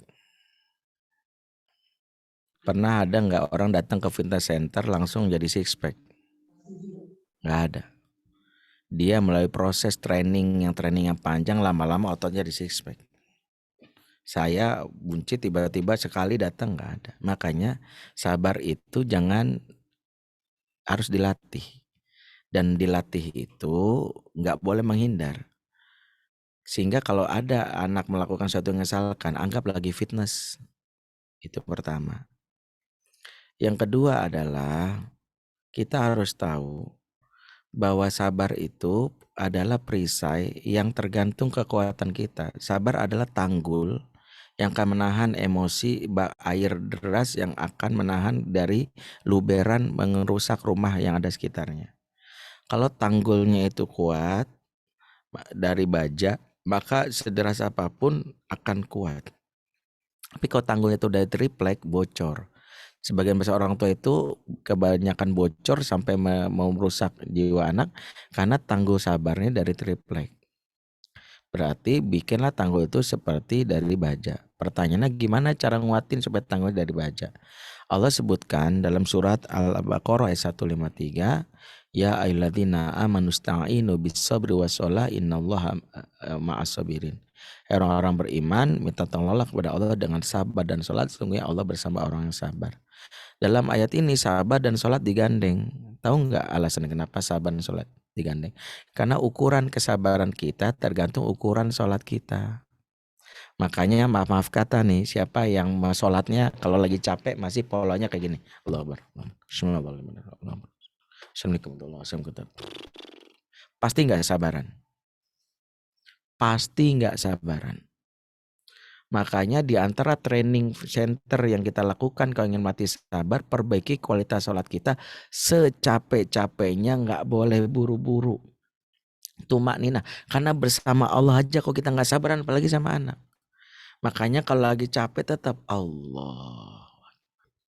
Bismillahirrahmanirrahim. Betul. Walaupun ngantuk, berarti nggak apa-apa. Yang jelas kita nggak boleh buru-buru. Dan itu yang harus kita praktekkan. Makanya nih menjelang Ramadan nanti jangan survei dulu tarawehnya. Masjid mana yang paling cepat tarawehnya, jangan. Itu kelihatan orang yang nggak pernah punya kesabaran. Survei dulu di Wilayah Bekasi, di Harapan Jaya ada masjid 23 rakaat 5 menit. Mantap, langsung di-share. Betul, kasih tahu ada tuh di belakang Harapan Jaya cuma 11 rakaat. 23 aja 5 menit, paling nggak 11. Begitu ke masjid yang 11, qadarullah imamnya impor dari Saudi. Begitu dengar basmalahnya, Bismillahirrahmanirrahim, dalam hati, salah masjid gua. Aduh. Karena udah gelisah kan, aduh lama. Begitu imam baca alif waladdallin, amin. Itu banyak jamaah request tuh, kulhu. Begitu imam baca alif, ya alif lam mim, ditandain tuh masjid. Makanya latihan pertama sabar dan insya Allah bisa. Latihan pertama tuh sholat perbaiki, nggak boleh buru-buru. Dan insya Allah kita pernah sholat nggak buru-buru. Kapan itu? Terakhir kali saat ujian praktek sholat pas kelas 6 SD. Nah itu depan guru agama kita nggak buru-buru. Allahu Akbar, Allahu Akbar kabiro, walhamdulillah. Dulu kita pernah sholat paling tumanina. Dulu waktu depan guru SD, guru agama. Sekarang mulai yuk. Jadi kalau ditanya gimana caranya Ustadz untuk membuat kokohnya sabar, yuk latihan dari sekarang. Secapek-capeknya sholat nggak boleh buru-buru. Wallahualam bishawab. Terima kasih Ustadz. Jazakallahu khairan. Oh iya. Baik, semoga terjawab ya Bunda Indi. Ternyata kuncinya adalah sholat. Masya Allah.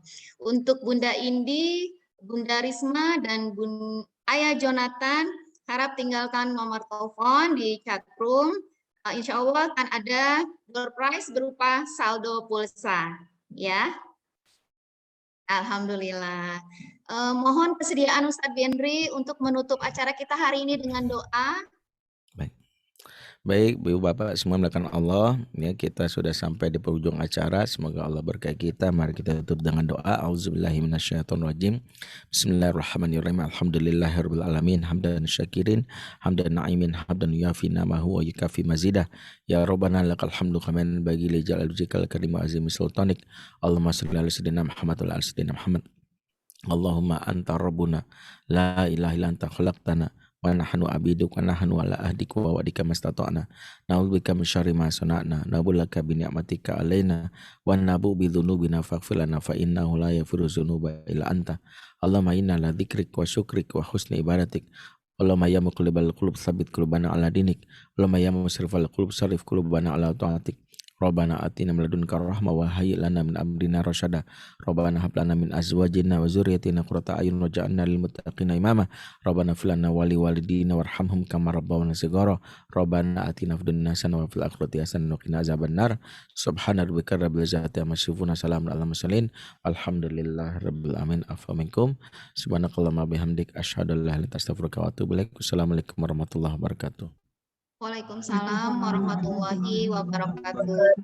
Terima kasih banyak Ustadz Benri, sehat selalu, panjang umur dan ilmu yang berkah. Semoga kita bisa bersilaturahmi secara tatap muka. Amin ya robbal alamin. Terima kasih banyak atas waktunya. Baik, kami tutup acara ini dengan membaca hamdalah bersama. Alhamdulillahirabbil alamin. Kita baca istighfar 3 kali. Astagfirullahaladzim, astagfirullahaladzim, astagfirullahaladzim, dan doa kafaratul majlis. Subhanakallahumma wa bihamdika asyhadu an la ilaha illa anta astaghfiruka wa atubu ilaik. Tidak terasa ya Ayah Bunda, kita akan memasuki bulan Ramadan. Kami segenap keluarga ASA mengucapkan mohon maaf lahir batin. Semoga kita semua diberikan kesehatan, bisa menjalankan ibadah di bulan Ramadan dengan sempurna dan berkumpul bersama keluarga tercinta di hari Idul Fitri. Amin, amin ya robbal alamin. Terima kasih. Assalamualaikum warahmatullahi wabarakatuh. Waalaikumsalam warahmatullahi wabarakatuh. Terima kasih Miss, Mister. Assalamualaikum. Ya, untuk Ya, Bunda Bunda, Indi, terima kasih banyak, Bunda. Bunda Risma, dan Ayah Jonathan mohon tinggalkan nomor telepon. Terima kasih. Terima kasih, Miss. Assalamualaikum.